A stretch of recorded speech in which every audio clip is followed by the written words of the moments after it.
न करें ये 5 पाप वरना मिलेगी प्रेत योनि। गृहस्थ को प्रेत योनि मिलने के 5 मुख्य कारण हैं। वे कारण ही प्रेत योनि के लक्षण भी हैं।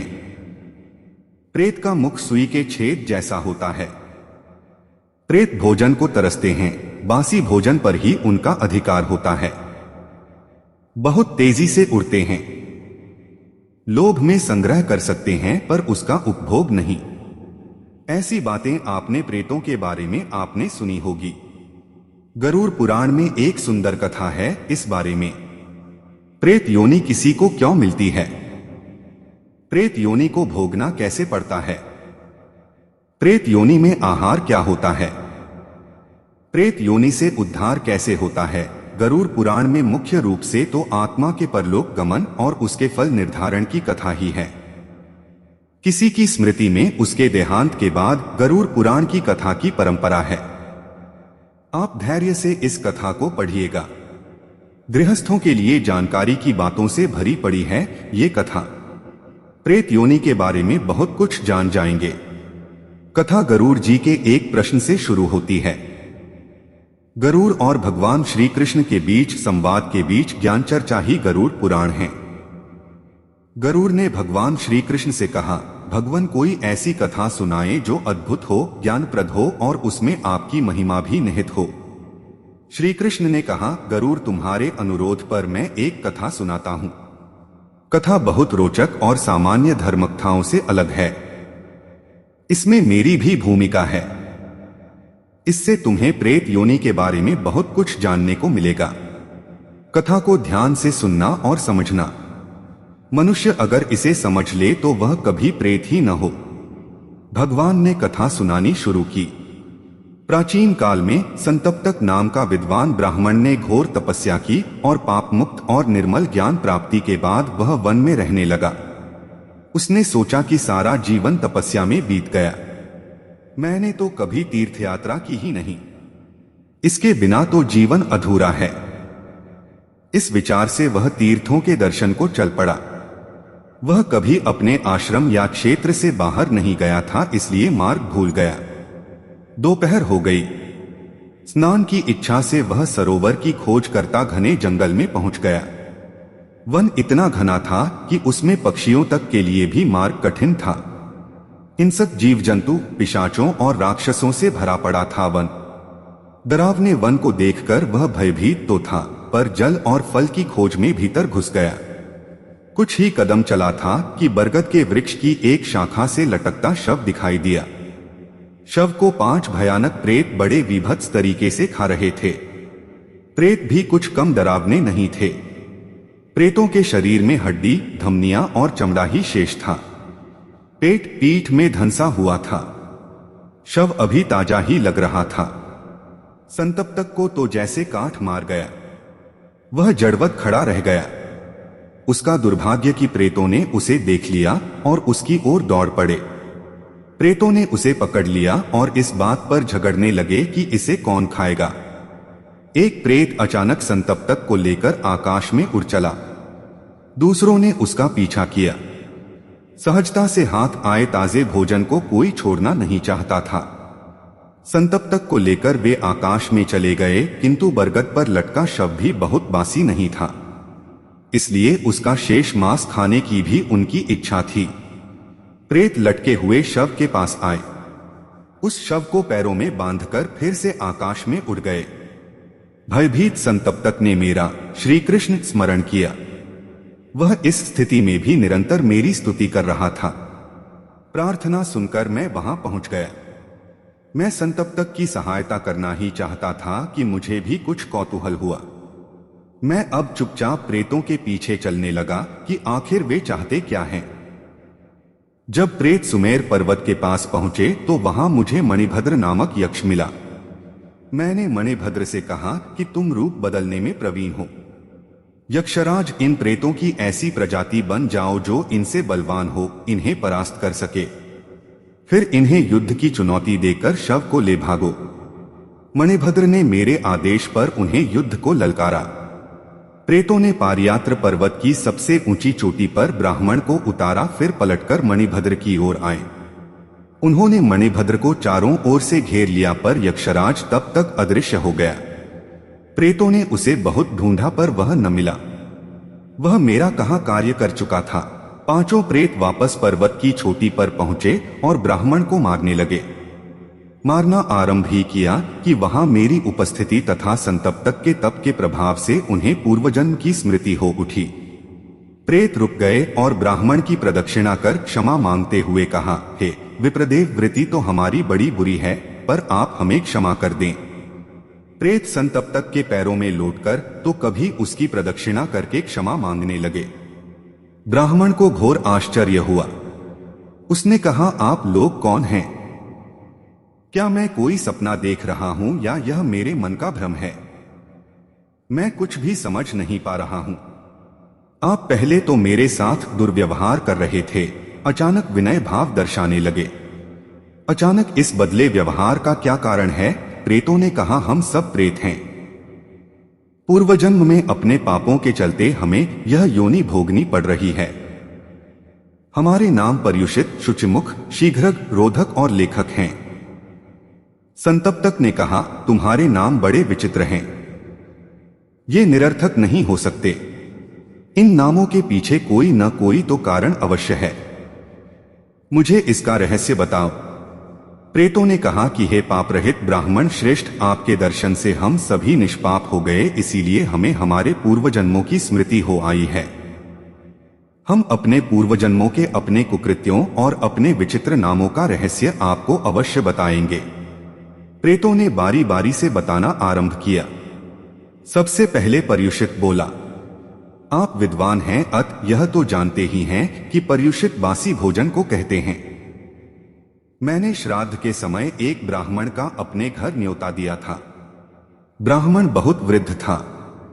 मार्ग में धीरे धीरे चलने के कारण कुछ विलंब से मेरे घर पहुंचा। मुझे सुबह से ही भूख लग रही थी। मैं अपनी भूख को सह नहीं पाया। मैंने न तो ब्राह्मण की प्रतीक्षा की, न ही कोई श्राद्ध कार्य किया। भूख से बेचैन होकर मैंने श्राद्ध हेतु बने भोजन को चुपके से खा लिया। विलंब से पहुंचे ब्राह्मण के लिए कुछ भी नहीं बचा था।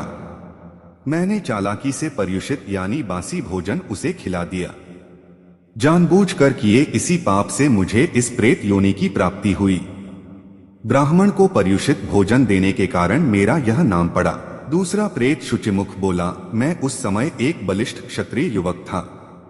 एक ब्राह्मणी अपने 5 वर्षीय एकलौते पुत्र के साथ तीर्थ स्नान का लाभ लेने भद्रवट गया। मैं बड़ा दबंग और लुटेरा था। रास्ते चलते लोगों का सामान छीन लिया करता था।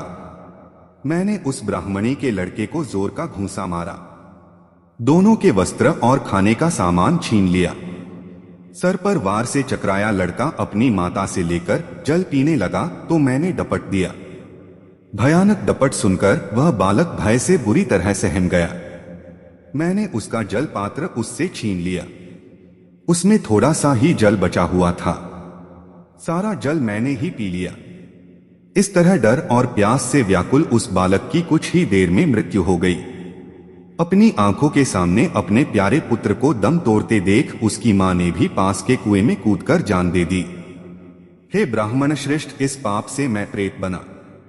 इस पाप के चलते पहाड़ जैसा शरीर होने पर भी मेरा मुख सुई की नोक के बराबर ही है।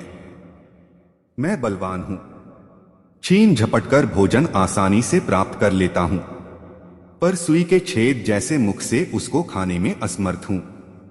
भूख से व्याकुल बालक का भोजन छीनकर मैंने उसका मुंह बंद किया था। इससे मेरा मुंह सुई के नोक जैसा हुआ और मुझे शुचिमुख कहते हैं। अब शीघ्र बोला, मैं तो एक धनवान वैश्य था। कारोबार के लिए देश परदेश की यात्रा करता ही रहता था। एक बार अपने एक घनिष्ठ मित्र के साथ व्यापार करने दूसरे देश को गया। दुर्भाग्य से इस यात्रा में व्यवसाय मेरे मन के अनुसार नहीं हुआ।